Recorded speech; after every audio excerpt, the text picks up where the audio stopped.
কাসুন্দি দিয়ে কাঁচা পাকা আম মাখা করে খেলাম, তারই একটি ভিডিও আপনাদের সাথে আজকে শেয়ার করব।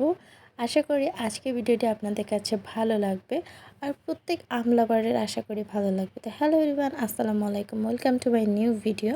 তো এখানে আমি কিছু আধা কাঁচা আধা পাকা আম নিয়ে নিয়েছি। আমগুলোকে ভালো করে ছিলে ধুয়ে নিয়েছি। এখন একটি পটেটো পিলার দিয়ে আমগুলোকে এভাবে পিল করে নিব। এভাবে কিন্তু আম মাখা করে খেতে ভালো লাগে।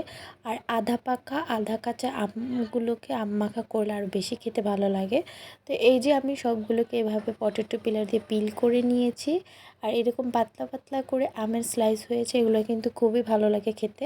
তো এরপর আমি একটু লবণ দিয়ে দিলাম, তারপর 2 টেবিল চামচ চিনি দিয়েছি, এরপর চিলি ফ্লেক্স দিয়েছি। ঝাল যার যতটুকু পছন্দ সেই অনুযায়ী দিতে পারে।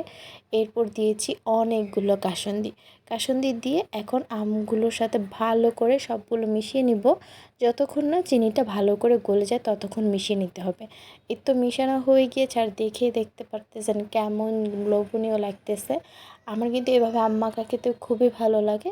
এরপর আমার জন্য আলাদা করে আমি আম মাখা নিয়ে নিচ্ছিলাম একটা বাটিতে। সেইগুলো নিয়ে আমি ছাদে চলে যাব। আজকে ছাদে বসে আম মাখা খাবো। তো এরপর উপর আমি একটু ঝোলও নিচ্ছিলাম, আর এটা একটু স্লো মো করেছিলাম। আমার সবচেয়ে বেশি ভালো লাগে আম মাখার যে নিচে ঝোলটা থাকে সে ঝোলটা খেতে। সেই ঝোলটার জন্য আমরা মারামারি লেগে যাই আমি আমার আপু। তো এরপর বারান্দায় যে একটু ছবি তুলছিলাম আর একটু ভিডিও করছিলাম, আর রোদের মধ্যে দেখেন কত সুন্দর কালার দেখা যাচ্ছিলো, এত লোভনীয় লাগতেছিল। আপনাদের কার কার লোভ লাগতেছে দেখে বলুন তো একটু। এরপর আমি ছাদে চলে গেলাম আম মাখার বাটিটা নিয়ে। ছাদে বসে বসে আম মাখা খাচ্ছিলাম আর আপুর সাথে গল্প করছিলাম। আর আপু কিন্তু ওই দিক দিয়ে আমের আচার দেওয়ার জন্য আম মাখিয়ে রোদে শুকাতে দিয়েছিল। তারও কিন্তু একটি ভিডিও আসবে খুব শীঘ্রই, আপনারা সেটার জন্য অপেক্ষা করুন। খুবই শীঘ্রই একটি আমি আমের আচারের রেসিপি দিব। আশা করি সেই রেসিপিটি আপনাদের কাছে ভালো লাগবে।